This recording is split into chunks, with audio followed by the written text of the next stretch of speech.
ప్రభునందు ప్రియమైన పెనియల్ సంఘ పరిశుద్ధులకును, లైవ్లో ఈ సువార్త కూడికను వీక్షిస్తున్న ప్రియ బిడ్డలకును ప్రభు అయిన యేసుక్రీస్తు వారి నామములో శుభములు తెలియజేయుచున్నాం. తిరిగి మరలా సువార్త కూడిక కొరకై మిమ్మలను ప్రేమపూర్వకంగా ఆహ్వానిస్తున్నాం. ప్రార్థనతో ఈ కూడికను మనం ప్రారంభించుకుందాం. సర్వకృపానిధియగు మా ప్రియమైన పరలోకపు తండ్రి, ప్రేమగల దేవ, హృదయమార కృతజ్ఞతలు, స్తుతులు, వందనములు, స్తోత్రాలు చెల్లించుకుంటున్నాం. ప్రేమించి మీరు మాకు అనుగ్రహించిన ఈ శ్రేష్టమైన ధన్యకరమైన సమయం కొరకై తండ్రి స్తోత్రాలు. ఈ రాత్రి మరొకసారి మీ ప్రియులతో సువార్త కూడిక ద్వారా కలుసుకోవటానికి మీరు ఇచ్చిన కృపను బట్టి స్తోత్రాలు. ఈ దినం మీ వర్తమానం మాకిచ్చి అనేకులలో మీ వెలుగు ప్రకాశింపజేయమని, ప్రభా ఈ కూడిక ఆద్యంతం మీ అధ్యక్షతన మీ ఆధిపత్యమున జరిగించుకొనమని, మీ ప్రియబిడలకు రక్షణార్థంగా మార్చుమని యేసుక్రీస్తు మా రక్షకుని నామములో స్తుతించి ప్రార్థిస్తున్నాము మా తండ్రి, ఆమెన్. పాటల పుస్తకంలో నుండి 411వ పాట పాడుకుందాం. పాటల పుస్తకంలో నుండి 411వ పాట, మొదటి 2 వచనాలు చివరి వచనం పాడుకుందాం. మొదటి 2 వచనాలు చివరి వచనం.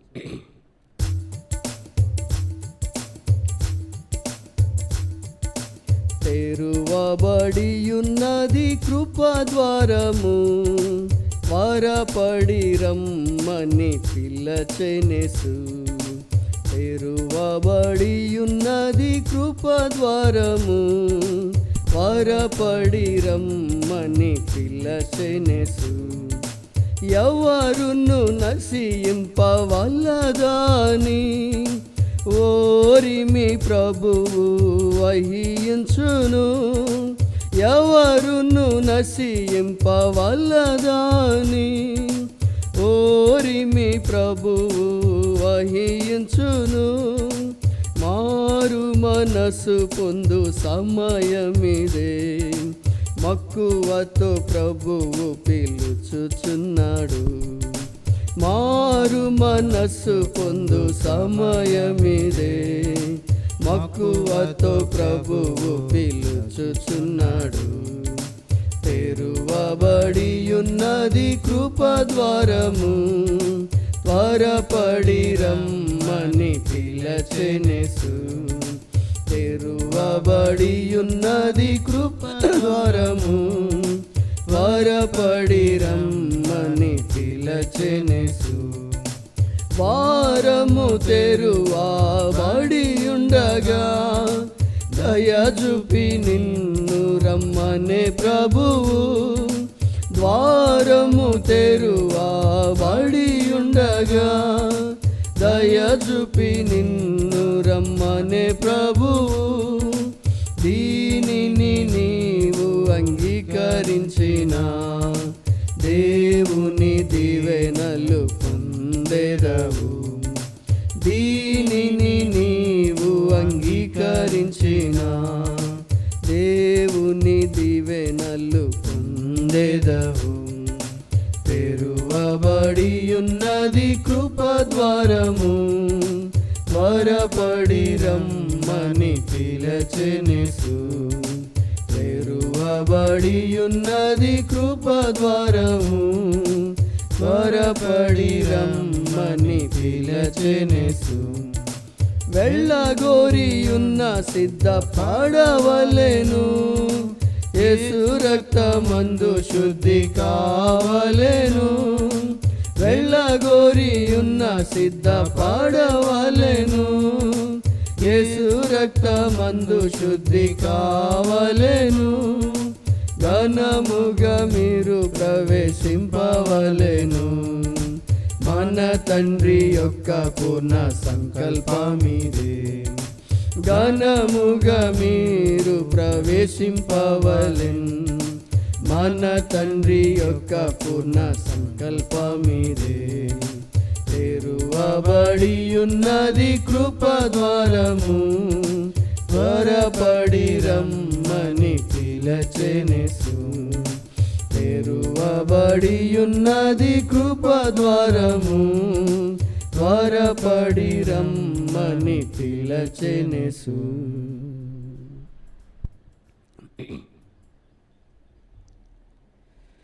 బైబిల్స్ చూపిస్తూ బైబిల్ పల్ల పాడుకుందాం. పఠింప శ్రేష్ఠ గ్రంథము బైబిల్, పఠింప శ్రేష్ఠ గ్రంథము బైబిల్. అనుదినం పఠించిన ప్రేమతోడ నడుపును, ఓ పఠింప శ్రేష్ఠ గ్రంథము బైబిల్.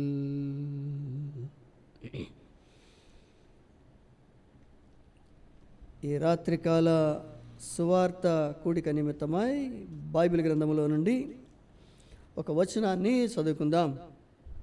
ఆదికాండము 1వ అధ్యాయము మొదటి 3 వచనాలు చదువుకుందాం. ఆదికాండము 1వ అధ్యాయం మొదటి 3 వచనాలు చదువుకుందాం. ఆదియందు దేవుడు భూమి ఆకాశములను సృజించెను. భూమి నిరాకారముగాను శూన్యముగాను ఉండెను. చీకటి అగాధ జలములపై కమ్మియుండెను. దేవుని ఆత్మ జలములపై అల్లాడుచుండెను. దేవుడు వెలుగు కమ్మని పలుకగా వెలుగు కలిగెను. ప్రభు చదవబడిన ఈ లేఖనాలు మన గమనంలో ఆశీర్వదించునుగాక. లోకంలో ఉన్న సర్వ మానవాళికి అనేక అవసరతలలో అతి ప్రాముఖ్యమైనది, అత్యధికమైనది, వర్ణనాతీతమైనది, ముఖ్యమైనది వారి జీవితంలో వెలుగు అనేది. ప్రియులారా, వెలుగు లేకుండా మనము ఏమీ కూడా చేయలేం. ఏ కార్యము చేయాలన్నా, ఏ పని చేయాలన్నా, ఏ వ్యవహారాన్ని మనం కొనసాగించాలన్నా ఖచ్చితంగా మన జీవితంలో వెలుగు అనేది చాలా అవసరం.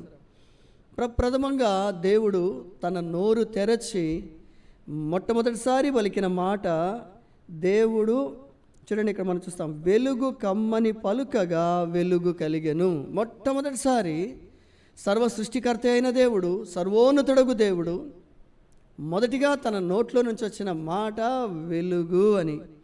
వెలుగు కమ్మని పలుకగా వెలుగు కలిగెను అనే మాట మనం చదువుతాం. ప్రియులారా, ఈ వెలుగు నా జీవితంలో ఎంతో అవసరమైనదిగా మనము గుర్తించాం. ఆ వెలుగు లేకపోతే మనం జీవించలేం.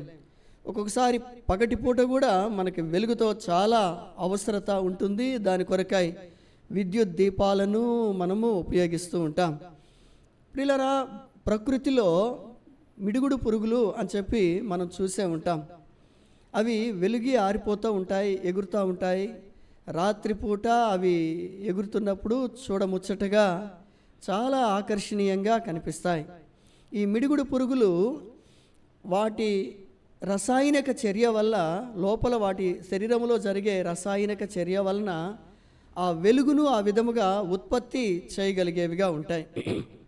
ఆ విధంగా అవి వెలుగుతూ ఆరిపోతూ చెట్ల మీద గుంపులు గుంపులుగా అవి తిరుగుతూ ఉన్నప్పుడు చూడటానికి మన మనసులకు ఎంతో ఆహ్లాదకరముగా ఉంటుంది. ఈ పురుగులను చాలామంది శాస్త్రవేత్తలు పరిశీలన చేసినప్పుడు ఏ రసాయనిక ప్రక్రియ వలన, ఏ రసాయనిక చర్య వలన ఆ విధముగా ఆ లైట్, ఆ వెలుగు ఉత్పత్తి అవుతుందో వారు గమనించగలిగినారు, దాన్ని కూడా కనుగొన్నారు. అంతేకాకుండా అదే రసాయనిక ప్రక్రియ, ఆ రసాయనిక చర్యను బయట కూడా వారు ప్రయోగశాలలో ప్రయోగించి అదే మాదిరి వెలుగును కూడా వారు పుట్టించగలిగినారు. ఆ విధంగా వెలుగును వారు సృష్టించగలిగిన వారుగా ఉంటున్నారు. అయితే ఈ మిడుగుడు పురుగుల నుంచే ఆ రసాయనిక పదార్థాలను స్వీకరించి వారు తమ ప్రయోగశాలలో వాటిని ప్రయోగించి ఇదే మాదిరి వెలుగును వారు పుట్టించినారు. అయితే ఈ రసాయనాలను మాత్రం వారు సృష్టించలేకపోయినారు. ఆ పురుగుల నుంచే వారు తీసుకున్నారు. అయితే ప్రియులారా, ఒక ప్రాముఖ్యమైన సత్యం ఏంటంటే, అసలు ఈ మినుగుడు పురుగులు తమ వెలుగును ఎందుకు అవి ప్రజ్వలింపజేస్తున్నాయో, ఈ మినుగుడు పురుగులు ఎందుకని ఆ విధంగా వెలుగు కలిగి ఉన్నాయో ఇంతవరకు ఎవరికీ తెలియదు. అనేక రకాలైన కారణాలు చెప్తారు, కానీ ఏ కారణం కూడా వాస్తవికమైన ఇది ఖచ్చితంగా దీని కొరకే ఇది వెలుగును సృష్టిస్తుంది అని మాత్రం ఖచ్చితంగా చెప్పలేకపోయినారు. అయితే ప్రకృతిలో ఉన్న అనేక రకాలైన పక్షులు ఈ రాత్రికాల సమయంలో అవి ఈ మిడుగుడు పురుగులను పట్టుకొని తమ గూట్లోనికి తీసుకొని పోయి ఒక రకమైన జిగట మట్టిని తమ గూట్లో పెట్టుకొని ఆ జిగట మట్టికి ఈ పురుగులను తీసుకెళ్ళి అతికించేస్తాయి. ఆ విధంగా ఈ పురుగులను అతికించటము వలన ఈ పురుగులు తమ గూటిలో వెలిగి ఆరిపోతూ ఉన్న కారణం చేత ఆ గూడంతా కూడా వెలుగుతో నిండి ఉంటుంది. తాము పొదిగి పెంచుతున్న పిల్లలకు చక్కని వెలుగును అవి అందించగలిగేవిగా ఉంటున్నాయి. ఆ విధంగా రాత్రంతా కూడా చక్కని భద్రత తమ పిల్లలకు ఈ పక్షులు ఇచ్చేవిగా ఉంటున్నాయి. ఆ విధంగా ఈ మిడుగుడు పురుగులను అనేక రకాలైన పక్షులు ఉపయోగించుకొని అవి తమ గూళ్ళలో పెట్టుకొని తమ పిల్లలకు చక్కని భద్రతను కలిగించేవిగా ఉంటున్నాయి. అంటే ఆ పక్షులు కూడా వెలుగును వాడుకుంటున్నాయి, వెలుగును ఉపయోగించుకుంటున్నాయి, వెలుగు ద్వారా మేలు పొందుతూ ఉన్నవిగా ఉంటున్నాయి.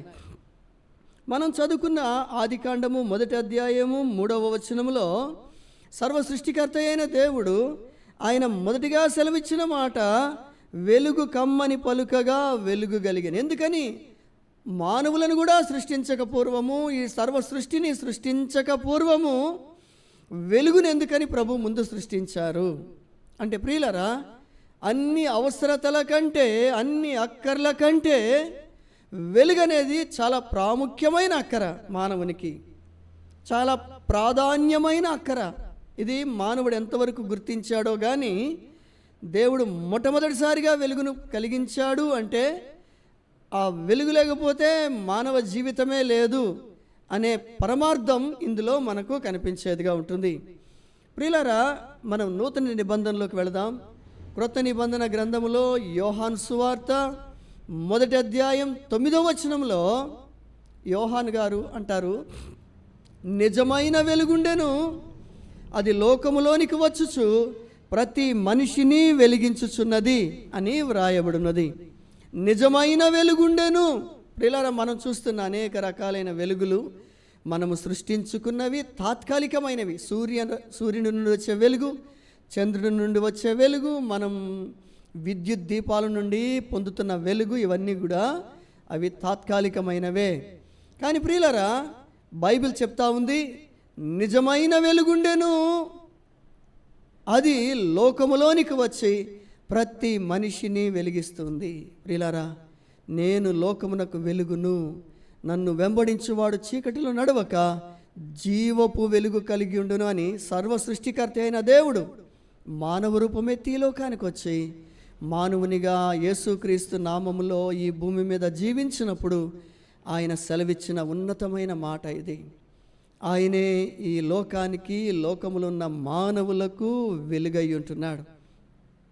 బైబిల్ చెప్తా ఉంది, పాపముల చేత, అపరాధముల చేత మనలో ఉన్న వెలుగు చీకటి అయిపోయింది, మనలో ఉన్న జీవపు వెలుగు ఆరిపోయింది. ఆ కారణం చేత మానవులు చీకటి బ్రతుకుతున్నారు, వెలుగులేని బ్రతుకుతున్నారు, ఆరిపోయిన జీవితాలు కలిగిన వారుగా ఉంటున్నారు. ఎవరి జీవితాలలో పాపం ఉంటుందో వారిలో వెలుగుండదు, వెలుగు నశించిపోతుంది, చీకటి వారి జీవితాలను ఆవరించి వేస్తుంది, ఆక్రమించి వేస్తుంది, వారి బ్రతుకులో చీకటిని నింపివేసేదిగా ఉంటుంది.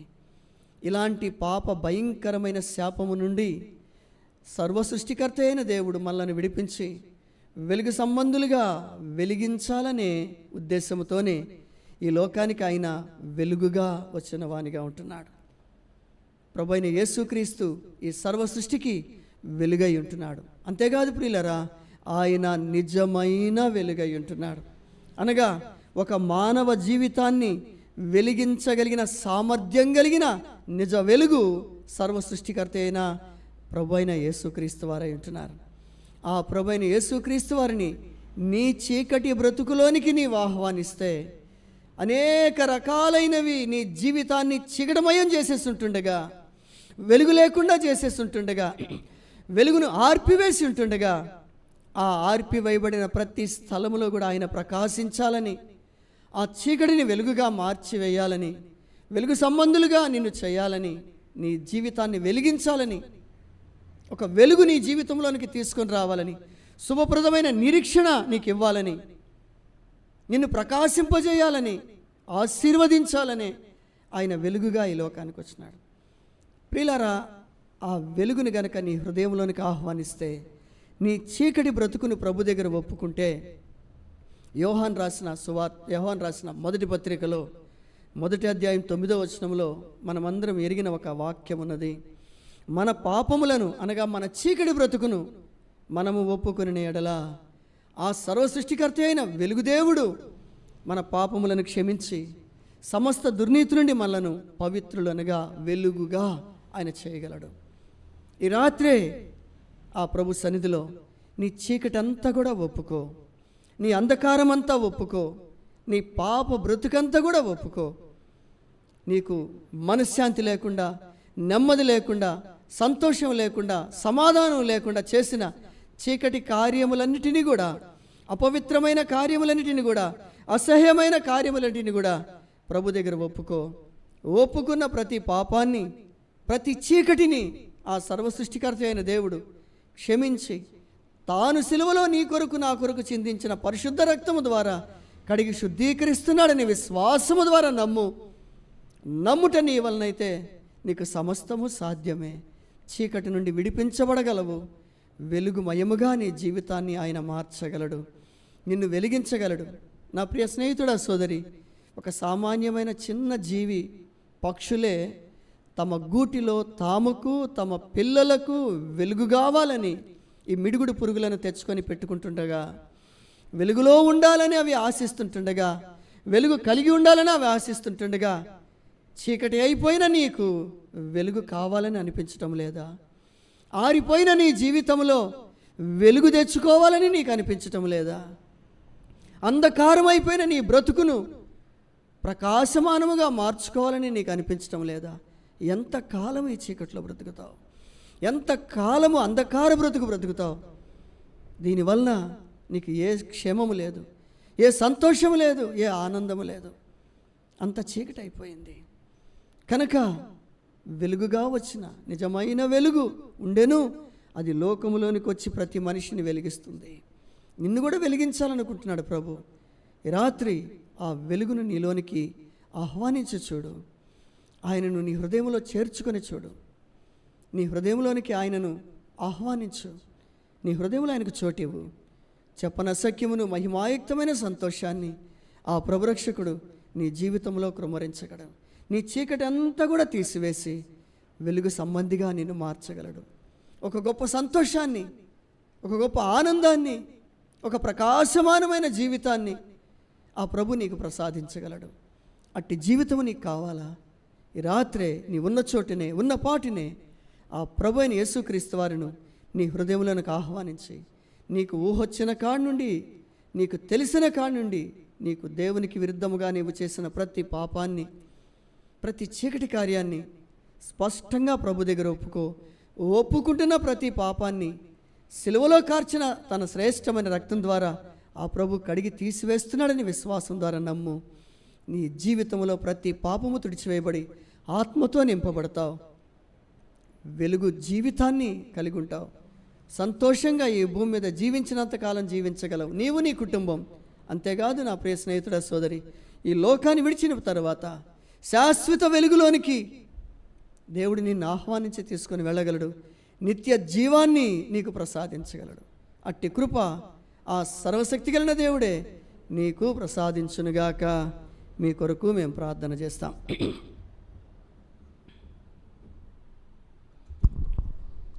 సర్వకృపానిధియగు మా ప్రియమైన పరలోకపు తండ్రి, ప్రేమగల దేవా, ఈ రాత్రి మీ సువార్త విన్న రక్షణ లేని వెలిగించబడని, వెలుగుని ఇంకా కోరుకొనని చీకటిలోనే జీవిస్తున్న మీ ప్రియుల కొరకే ప్రార్థిస్తున్నాం. వారి జీవితాలలో మీ వెలుగును ప్రకాశింపనివ్వండి. వారు ఈ వెలుగును కలిగి జీవించే జీవితం వారికి దయచేయండి. వారిని ఆర్పివేసిన, చీకటమయం చేసిన ప్రతి పాపాన్ని, ప్రతి అపవిత్రతను ఈ రాత్రే వారు ఒప్పుకొని, ఈ చీకటి బ్రతుకు నాకొద్దు అని విడుదల పొంది నిత్య జీవానికి వారసులగినట్లుగా మీ కృప దయచేయండి. చీకటిలో నివసిస్తున్నవాడు, చీకటిలో నడుస్తున్నవాడు తను ఎక్కడికి పోతున్నాడో తనకు అర్థం కాదు. ఆ కారణం చేత తాను ఎక్కడ పడిపోతాడో కూడా తెలియదు. అలాంటి భయంకరమైన మరణకరమైన మార్గములో, చీకటి మార్గములో ఉన్న ప్రియులను ఈ రాత్రి మీరు దర్శించి వారి బ్రతుకులను మార్చి వెలిగించుమని, ఈ సువార్త వారికి వెలుగుమయంగా చేయమని, మీ క్రీస్తు కార్యం, శిలువ కార్యం ప్రతి ఒక్కరిలో జరిగించమని ప్రభువా మిమ్మల్ని ప్రాధేయపడుతూ విధేయతతో బ్రతిమాలు కొనుచు రక్షణ అనేకులకు దయచేయమని, శిలువ కార్యం అనేకుల్లో జరిగించమని, వెలుగుమయుడైన దేవా అనేక జీవితాల్లో ప్రకాశించమని మరొకసారి మా ప్రభు అయిన యేసుక్రీస్తు వారి నామములో మిమ్మల్ని గోజాడుతూ బ్రతిమలాడుకొనొచ్చు. ప్రభా, ఎవ్వరూ నశించుట నాకు ఇష్టం లేదు, అందరంతటా మారుమనసు పొందాలి అన్నారు. అట్టి భారముతో మేము ప్రార్థిస్తున్నాము నాయన. మీరు అనేకులను దర్శించి ఈ చివరి దినాలలో, అంత్య దినాలలో, ప్రమాదకరమైన భయంకరమైన పాపభూయిష్టమైన దినాలలో అనేకులను రక్షించమని మా ప్రభువును ప్రియరక్షకుడైన యేసుక్రీస్తు వారి నామంలో ప్రాధేయపడి మిమ్మల్ని బ్రతిమలాడుకొనుచున్నాము తండ్రి. ఆమెన్. మన ప్రభు అయిన యేసుక్రీస్తు వారి యొక్క కృప, తండ్రి అయిన దేవుని ప్రేమ, పరిశుద్ధాత్ముని సన్నిధి, కృప, భద్రత, కాపుదల, క్షేమము, రక్షణ మీకందరికీ ప్రసాదించబడునుగాక. ఆమెన్.